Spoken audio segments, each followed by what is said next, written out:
Good afternoon, everybody. My name is Donna Feazell, and I'm your host of Donna's Edge Talk Show, where truth matters. You can find us on television, channel 182, on Charter Communications, local to North Alabama. You can also find us on nationwide television, worldwide television that's abundant, found on Roku, Apple TV, and Amazon Fire. Don't forget the upcoming podcast.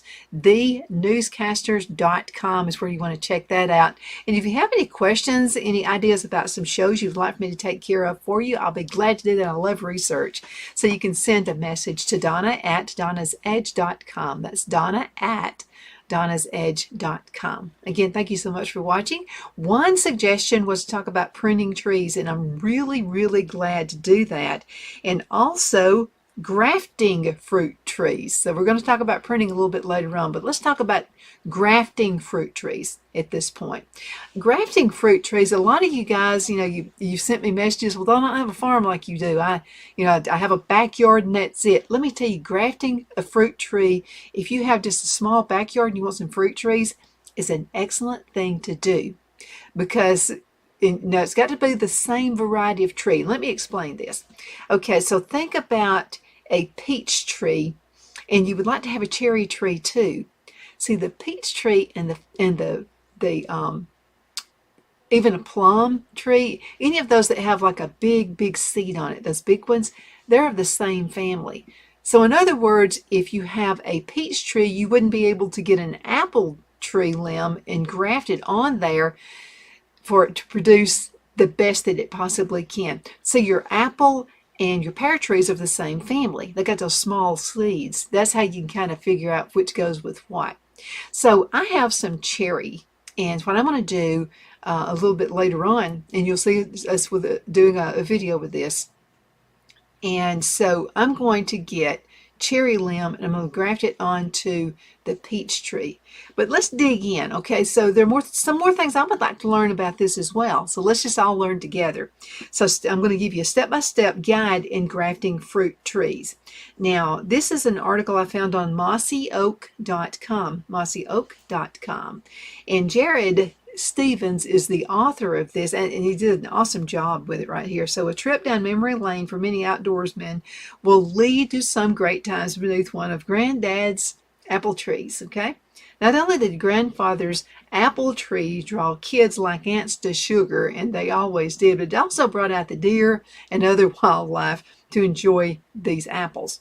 So it's no secret that apples on the ground are a magnet for deer, and particularly bucks, near the end of summer. And in the fall, I'm beginning to see a bunch of them out there now, when much of the natural vegetation is getting rough to find.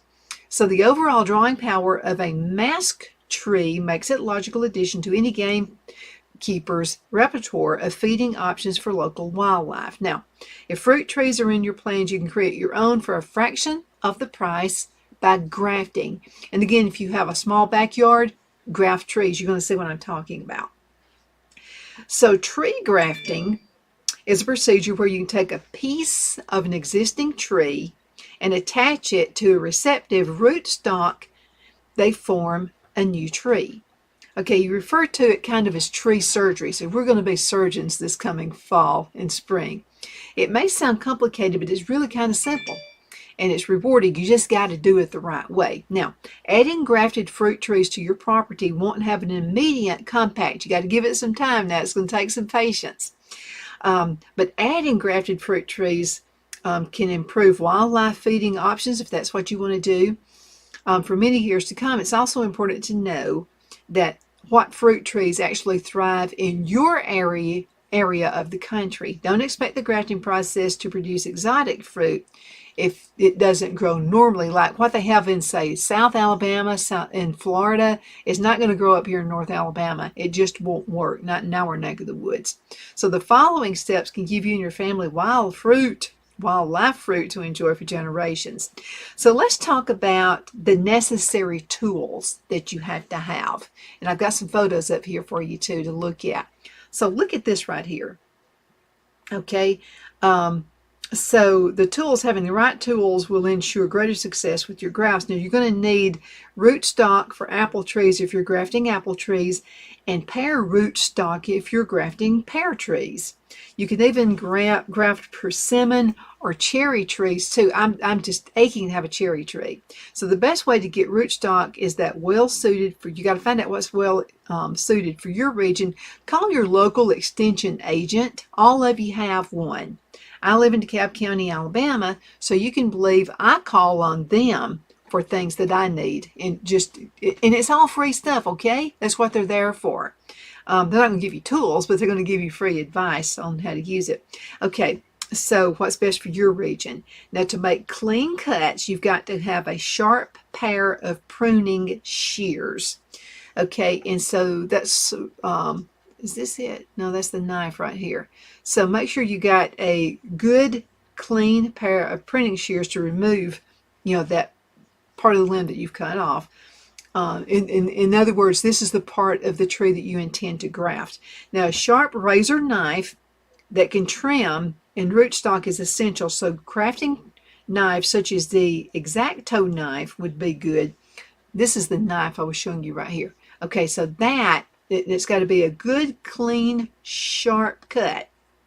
Okay, now you can find these at your local nursery. Just make sure you have the pruning shears, the knife. You got to have grafting tape and grafting sealant on hand before you get started. Okay, and then again, we're going to take a look at this one. See, there's the knife. See that precise? It's almost like, have you ever watched anybody whittle wood? I have. You see it a long time ago.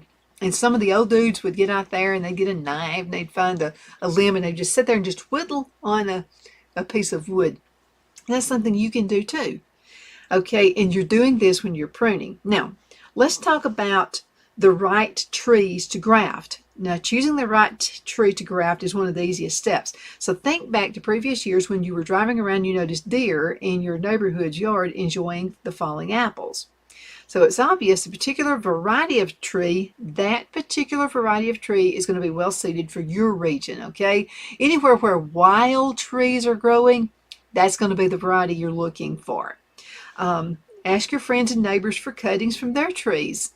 And maybe you could do like this little swap. We don't have to spend all this much money to have trees and fruit trees and stuff like that. Just if you see a neighbor close down the street to you who has an apple tree you'd like to have, ask him for a limb. Now you want to bring some water and something moist to keep it wet before you get home. And then maybe you can carry some with you and say, hey, you've been admiring my apple tree. I noticed your apple tree. Here's a limb. Can I graft one of yours? This is going to cost you like nothing to do, just a little bit of time. Okay, also to extend the benefits of your tree for wildlife tree food, you should also consider grafting trees that will bear fruit during different months of the year. So you may have a particular variety of an apple tree that you get apples in maybe late summer, and then you may have another variety that you can get apples from in late fall. And it's pretty needy that you do that because, if everything comes in all at the same time, you're going to be working like a workhorse. And so if you can get different varieties and they come in different times of the year, you're not going to feel so rushed to do something with them to make sure they're preserved as well.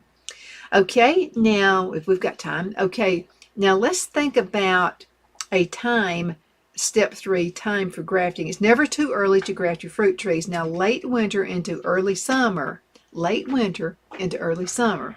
is the best time to graft fruit trees. Much of it's going to depend on the type of grafting you're doing, and you want to make sure you have rootstock and collect your part of the tree that you're going to root into before the sap rises. And you want to make sure you do this also before the buds begin to emerge. All this is important. Timing is of essence. Now, to choose the best, you want to avoid collecting water sprouts that grow in the base of the tree, but instead you should collect hardy pieces from the branches that have 4 to 6 buds and that are 10 to 12 inches long. Okay, don't get a huge, I know That's what I thought. My first thought was, I'm going to get the biggest limb I can find off the tree that I want to graft. Don't do that, because what's going to happen, you want it to be a smaller, like 10 to 12 inches, and it's going to give it more opportunity for growth, and you want the opportunity for growth to grow on the new tree. Okay, so that is extremely important. Now, I'm going to show you another picture. This is a tree that's going to be grafted. See how thin those limbs are. You won't really, you don't want it to be a tiny, about a quarter of an inch wide, possibly, but you don't want a like huge, like 2-inch one. Okay, so thinner is going to be the best way to do it. Okay, and again, as close to the same diameter of the root stock is important. Now, looking at this picture right here, okay, so what you see, the root stock is what this is going into. The root stock is what is on the tree. Okay, so that's important to know. Everything has to be precise in this, okay? Again, timing when you do this is of utmost importance as well. Okay, so let's talk about step 4. This is harvesting. They call it the scion, okay? S-C-I-O-N. This is the part of the limb you're going to take off of another tree or something maybe you've rooted that you're going to add to the other tree in itself. Now, as you collect it, and that's a good premise right there. So as you collect your scion, make clean cuts with your pruning shears and place the pieces in a bucket of water to prevent them from drying out. Make sure you keep that water handy throughout this entire grafting process, okay? It's got to stay moist. Now, if it gets too dry, you may not have a successful graft. It's got to be moist. There are multiple ways to graft trees, and there are going to be 2 methods in the photos I'm going to let you see. Now, the method seen in this photo right here, step 4, is called the method cleft graft. And then I'm going to show you another one that's going to be handy in bark grafting as well. So again, take a good look at this. See how small that lip. So the guy, his 2 hands, the bottom hand, you see the root down there. That's got to be a good healthy root. And then you see the top hand up there, okay? And then you'll see, this is after he's grafted it. Now I'm going to graft mine on the trees, and you'll get a pretty good idea about that when we come back from the break. Okay, let's go into a commercial break. We're going to be right back in just a few minutes. Everybody hang in there.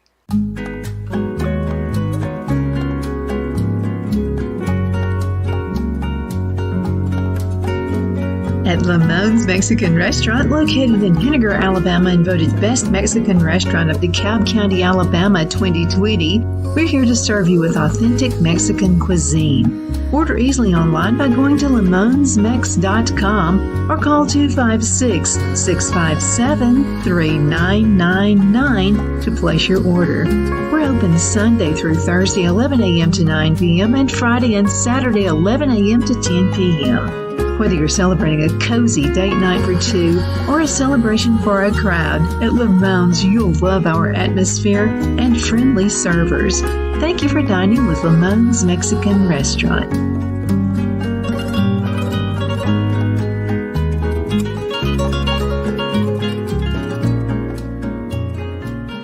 Jeff McCurdy of the McCurdy Law Firm has been a public service of this area for over 10 years.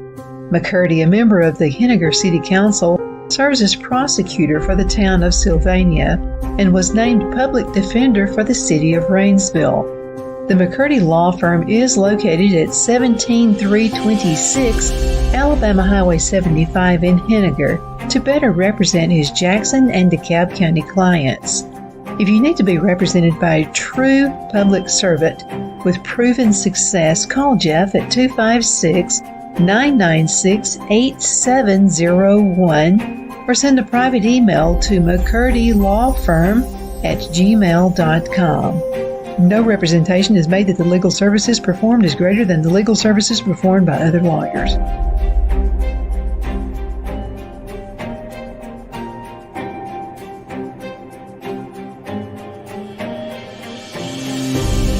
At Liberty Bank, we're all about community, whether it's to help with a charity fundraiser or help families in need. Toys at Christmas or a local football team, we're here for you. You see, we realize the importance of family. Sometimes it's to build a new home or necessary home repairs. We're here for you.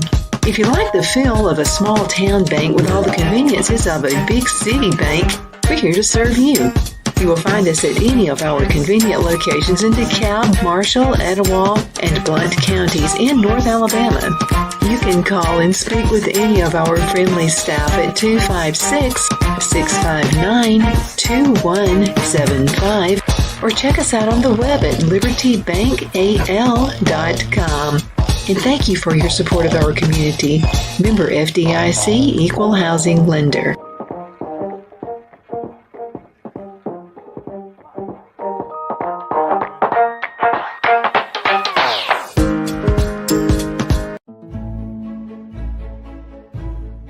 The Hatter Cafe and Country Inn is nestled in the northeast corner of Alabama the Beautiful in the delightful town of Mentone. We're located on top of scenic Lookout Mountain near Little River and DeSoto State Park and located only 5 minutes from shopping and restaurants. There is also a nearby community walking path and golf course. We welcome everyone through the doors and we are committed to outstanding service for all guests. At the Hatter Cafe and Country Inn, we invite people from all walks of life to come and get away from it all, enjoy the open spaces, treetop views, fresh, clean air, and experience Southern hospitality at its finest.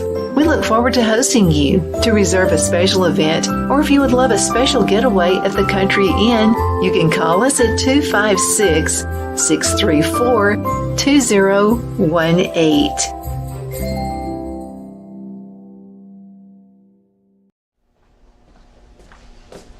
Are you ready? We all wonder what tomorrow will bring, but the future lays itself at the feet of the prepared and surrenders to the will of the persistent. It's not easy, but today shapes you so you can shape tomorrow. With Northeast Alabama Community College, when the future asks if you're ready, you can answer yes. Begin your future at Northeast Alabama Community College. Okay, we're back. My name is Donna, and I am your host of Donna's Edge Talk Show, where truth matters. We're going to get all kinds of information for you available that's going to matter to you and to your life as well. But again, thank you so much for watching. You can find us on television, channel 182 on Charter Communications, Abundant Television, found on Roku, Apple TV, and Amazon Fire, all the social media sites. You're going to be able to find us that way as well. And the newscasters.com podcast.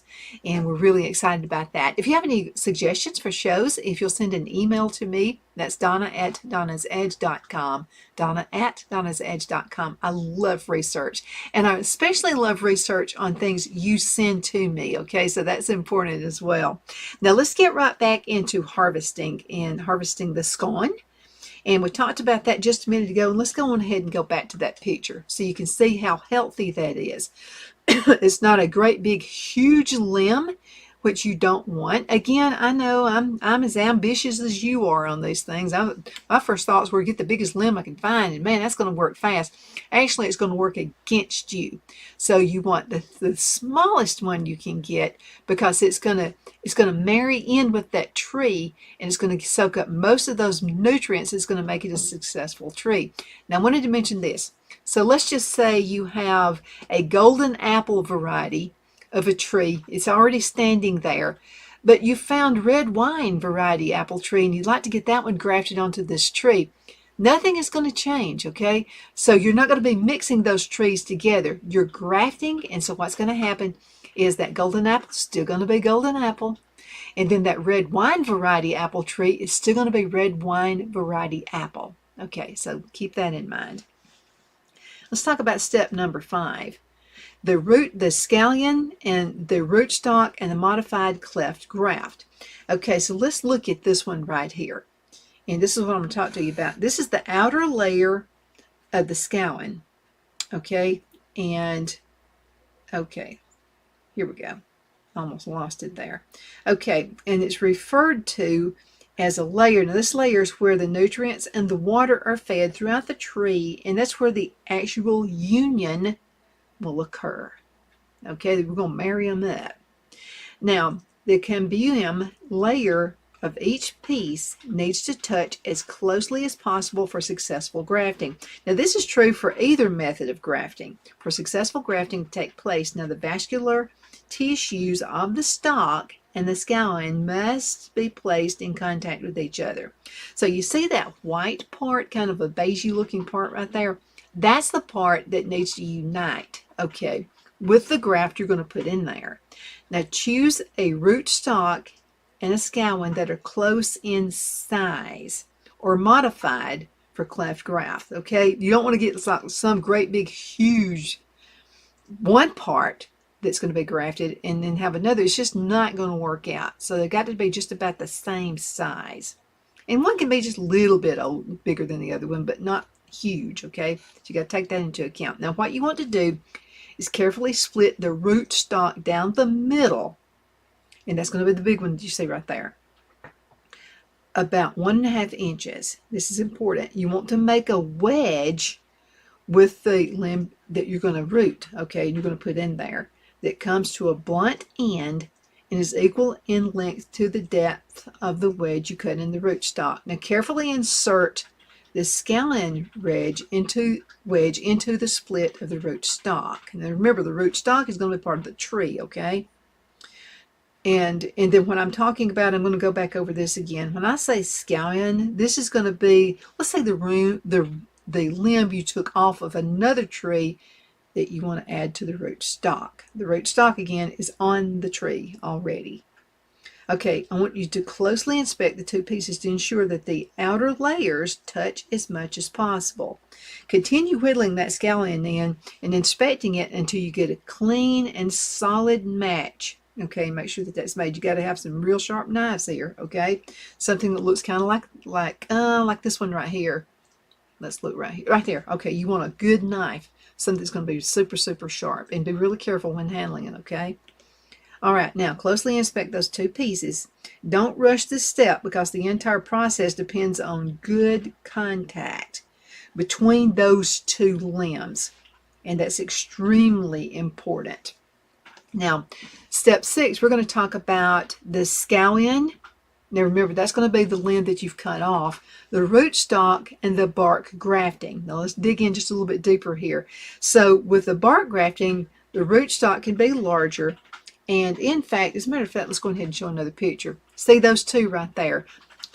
That's kind of wide, so let me go ahead and move that just a little bit so you can see what I'm talking about. Yeah, it's a little bit blurry in the picture. So I think if I combine that just a little bit more, you'll be able to see it a little bit better. There we go. I like that. Okay, now that's a good photo of what I'm talking about here. So you'll carefully want to make a horizontal slit several inches long just below, okay, just like it's showing in that picture right there. You want to loosen the bark on each, and this is going to take a while to do. Don't do this if you're in a hurry, okay, because this has to be done right. Okay, so you want to loosen the bark on each side of the rootstock to make a spot to insert the scallions. Now this person is actually doing 2, okay, but we're going to do 1 when you see Phil and me doing this. Okay, you want to loosen the bark on each side to make a spot to insert the scallions. The most common with bark grafting to use 2 scallions. You can also see this has been done down below. I'm about to send you another photo, but the scallions will be inserted into the slits you have made just behind the bark.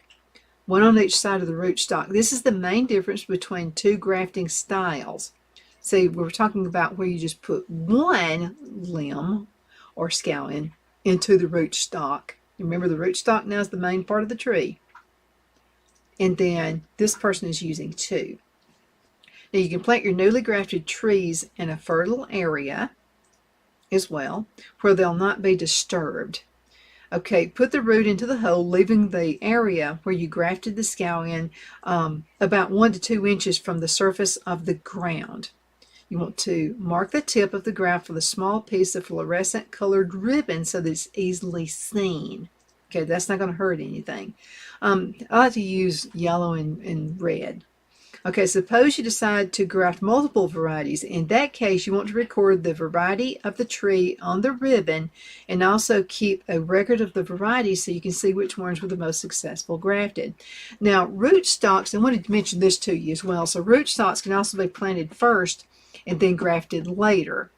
Rootstocks can also be a volunteer seedling, meaning that you can find a random crabapple or persimmon growing in the field and you can graft it.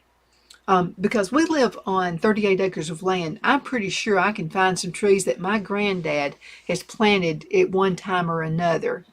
So this is going to be a fun process. It's almost going to be like an Easter egg hunt doing this. I can hardly wait to do it. And because I've heard that my granddad had some apple trees, just that we have a pond in the backyard, and just left of that, he had some apple trees. There has to be some kind of a sapling growing out there somewhere. So I'm going to find it, and then I'm going to graft it onto the apple tree that I have in the backyard. Okay, be sure to choose a tree in a location you can get to easily, okay? You can also need to water and fertilize it in dry weather. So you got to make sure that you're close to water and make sure that that's handy. There are many other options also of grafting. I want to show you number 7 right here. Okay, and this is grafting maintenance. Okay, this is step 7. Water and fertilize the grafts regularly, okay, to ensure quick growth. Keep the area around the grafts weed free so there's little competition for needed nutrients. Your hope is that the scallion and the rootstock successfully unite and the roots begin to feed the scallion. Now, small buds will start to emerge in other trees in your area as they begin to bud. So ensure that all the growth goes into the scallion. You should remove any suckers or small straps that emerge from the root stock. And that's what's this is like the main part of the tree. So you want to make sure, again, there are not any suckers or small straps, because you want all of that energy to go into this new, what you've put into the grafting, okay, the tree. Okay, small buds could emerge. Leaving them will allow much needed nutrients to be taken from the scallion.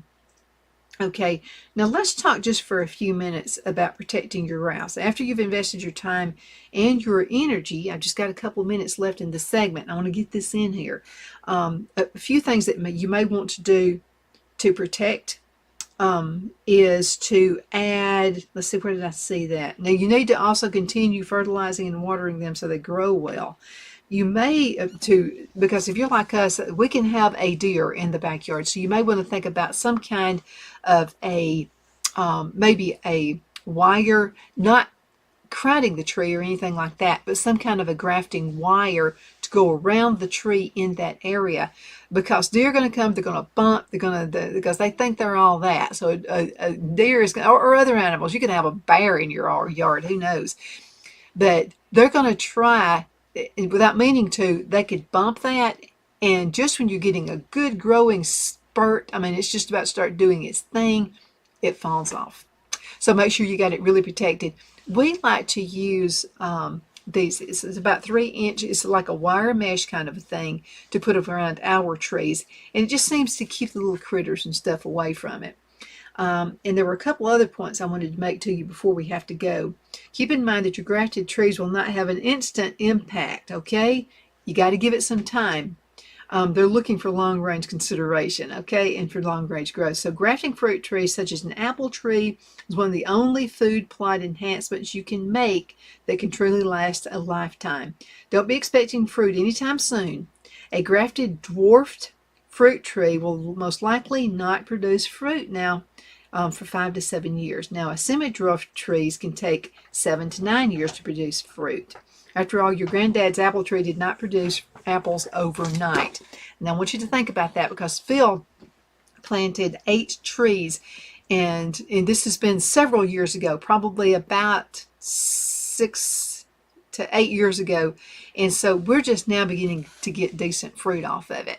But I still want to graft something on it.